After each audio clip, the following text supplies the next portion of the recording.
Welcome back to our YouTube channels. तो NCC ने पूरी गाइडलाइंस और डेट पूरा अनाउंसमेंट कर दी है। डेट तो आपकी 14 अगस्त से आपकी स्टार्ट होगी काउंसलिंग की, और इसके पीछे रीजंस लेट के बहुत सारे रीजंस है कि मतलब सभी चीजों को करना है, क्योंकि जो गाइडलाइंस है ना वो बहुत स्ट्रिक्ट है। और हाँ, एक गलती आप कहीं ये मत कर देना कि आप अगर आपके जो मार्क्स हैं बहुत ही लो हैं, ये बहुत ही बैड मतलब सेंटेंस वाली है, अगर आपके लो हैं और चाहते हो कि आप काउंसलिंग करवा लो आपके पास स्टे वैकेंसी में, ठीक है, ये आपके पास यूपी ने भी किया था और एमसीसी ने भी किया है। अगर आप स्टे वैकेंसी में काउंसलिंग करवा लेते हो और आपका ड्रीम हो शायद एमबीबीएस के लिए, और आपको एमबीबीएस की जगह कोई और कॉलेज अलॉट हो जाता है और आप उस कॉलेज को नहीं लोगे, तो अगले एक ईयर तक आप नीट एग्जाम्स के एलिजिबल नहीं होगे। आप एक ईयर आप नीट एग्जाम नहीं दे सकते, इसलिए बी केयरफुल। आप काउंसलिंग जो करवाइएगा बहुत ही अच्छे से करवाइएगी, बहुत ही अच्छे से सोच समझ के। आपके पास पूरा टाइम है, अभी पास 14 अगस्त से स्टार्ट होने वाली है। आप अच्छे से सोच लेना कि आपको ड्रॉप लेना है या एमबीबीएस करना है, तो आप अच्छे से और तैयारी करोगे, या आप एमबीबीएस के अलावा कोई और कॉलेज अलॉट हो सकता है जैसे कि बीडीएस बीएमएस, तो आप कर सकते हो। इसलिए आप कॉलेज चॉइस करना है, वरना वैकेंट सीट मत छोड़ना, ये आपके लिए बहुत ही ज्यादा पेनफुल हो जाएगा। और ये भी एक आपके पास नोटिफिकेशन है कि जो सुप्रीम कोर्ट ने दिया था कि आपकी काउंसलिंग स्टार्ट हो जाती है, आपके डॉक्यूमेंट वेरिफिकेशन होता है और उसमें पता चल जाता है कहीं से ये कि आपने नीट 24 में कहीं स्कैम में ना सम्मिलित हो। अगर आप स्कैम में सम्मिलित होंगे तो आपका पूरा जो कॉलेज अलॉट होगा वो कैंसिल कर दिया जाएगा। आप फिर उसमें काउंसलिंग में पार्टिसिपेट नहीं किया, कॉलेज भी नहीं ले सकते हो। और हाँ, आपके पास एमसीसी ने पूरा गाइडलाइंस जारी कर दी है कि कब किस डेट को क्या क्या चीजें करनी है। 14 अगस्त से लेके आपके पास 30 अगस्त तक पूरी आपके पास ऑल इंडिया कोटा की काउंसलिंग चलेगी। सबसे पहले आपके 3 डेट में रजिस्ट्रेशन करनी होगी और फी देनी होगी आपके पास रजिस्ट्रेशन की, और फिर उसके बाद आपके पास चॉइस फिलिंग की डेट आएगी, तो चॉइस फिलिंग भी आप 3 डेज में कर सकते हो। फिर उसके बाद इसको लॉक करने का आएगा, आप लॉक खुद भी कर सकते हो, नहीं तो फिर 2 डेज बाद वो खुद लॉक हो जाएगा। और फिर उसके बाद आपके पास अगेन जो चलती है वहां से कॉलेज आप लिस्ट वहां से डालोगे, और फिर उस लिस्ट के बाद फिर आपके कॉलेज अलॉट होंगे।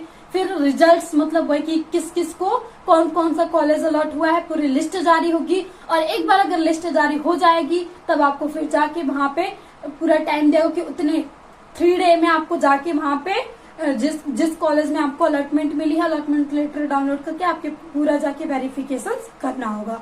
और पता है कि आपके पास वेरिफिकेशन या काउंसलिंग के लिए इम्पोर्टेंट आपके पास जो डॉक्यूमेंट चाहिए वो ये है। आपके पास 10, 12 आपकी मार्कशीट चाहिए, 8 पासपोर्ट कार्ड फोटो चाहिए, फिर आपके पास एक आईडी प्रूफ चाहिए जो कि आपके पास आधार कार्ड या और चीजें हो सकती है। फिर उसके बाद आप यहाँ से कॉलेज अलॉटमेंट होने के बाद जो आपको अलॉट हुआ है तो वहां से भी आपको एक पेज डाउनलोड करना होगा, उसको आप डाउनलोड कर सकते हो।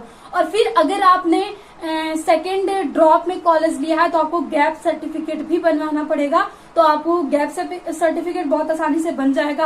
आप डिस्ट्रिक्ट कोर्ट में चले जाओगे, वहां से 20 to 25 डे में मिनट में आपके पास क्या होंगे वो गैप सर्टिफिकेट बन जाएंगे। उसमें कुछ भी नहीं होता है, बस आपका ये होता है कि आप किसी क्राइम से रिलेटेड नहीं हो, मतलब आप मेडिकल्स की तैयारी करें, एमबीबीएस जो भी हो उसके लिए बनता है गैप सर्टिफिकेट, लेकिन इम्पोर्टेंट होता है। फिर उसके बाद ये सारे डॉक्यूमेंट्स आप अगर रेडी रख लो 14 अगस्त तक, अगर आप इस सारी रैंकिंग को देखते चलो तब तक आपको सारी अपडेट मिलती रहेंगी अगर आप रैंक में हो। और जनरल के लिए बात करें तो ऑल इंडिया कोटा से 680 होगा क्लोजिंग रैंक नंबर। और बात करें यहाँ से आपके पास ओबीसी की, तो ओबीसी की आपके पास हो जाएगी 660 या 670 665, ये आपके पास क्लोज हो जाएगा यहाँ से ओबीसी के लिए बात करें तो। और फिर उसके बाद आता है एससी, तो एससी के लिए आपके पास वही जाएगा, यहाँ से हाई कट ऑफ तो गई है, 620 तक जा सकता है ओबीसी के एससी के लिए, और 600 तक जाएगा आपका एसटी के लिए। तो जो भी ये सोच रहे ना कि भी मतलब बहुत सारे यहाँ से न्यूज मिल रही कि 1 लाख फिर 50,000 इतनी ज्यादा आपके पास रैंक है, फिर भी आप ऑल इंडिया कोटा में मतलब जनरल कैटेगरी से ले सकते हो, तो ये बिल्कुल भी नहीं है। आपके पास अच्छी खासी रैंक होगी, क्योंकि पता है कि इस बार रैंक कितनी हाई गई है, 720 और 720। अभी सोचो इतने ज्यादा, उसके बाद थोड़ी रैंक लेवल में आई है, नहीं तो पहले तो बहुत हाई थी। तो इसलिए आप अच्छे से देख के रैंक के हिसाब से अपना काउंसलिंग करवाइएगा। बिल्कुल भी जल्दीबाजी मत करिए, क्योंकि जल्दीबाजी आपके लिए बहुत ही नुकसान कर सकती है, क्योंकि यहाँ पे गाइडलाइंस बहुत ही ज्यादा स्ट्रिक्ट है। तो थैंक यू। ये इन्फॉर्मेशन अगर आपको हेल्पफुल लगी तो प्लीज ज्यादा से ज्यादा शेयर करिएगा, और हाँ, चैनल पे नए हैं तो प्लीज चैनल को सब्सक्राइब कर लीजिएगा। आपको काउंसलिंग से रिलेटेड नीट से कोई भी आपके पास अपडेट हो, वो सब अपडेट आपको मिल जाएगी, चाहे वो 2025 के रिलेटेड हो, चाहे वो 2024 काउंसलिंग से रिलेटेड हो, आपको सारी गाइडलाइंस मिलती रहेंगी। तो थैंक यू, मिलते हैं आपके साथ।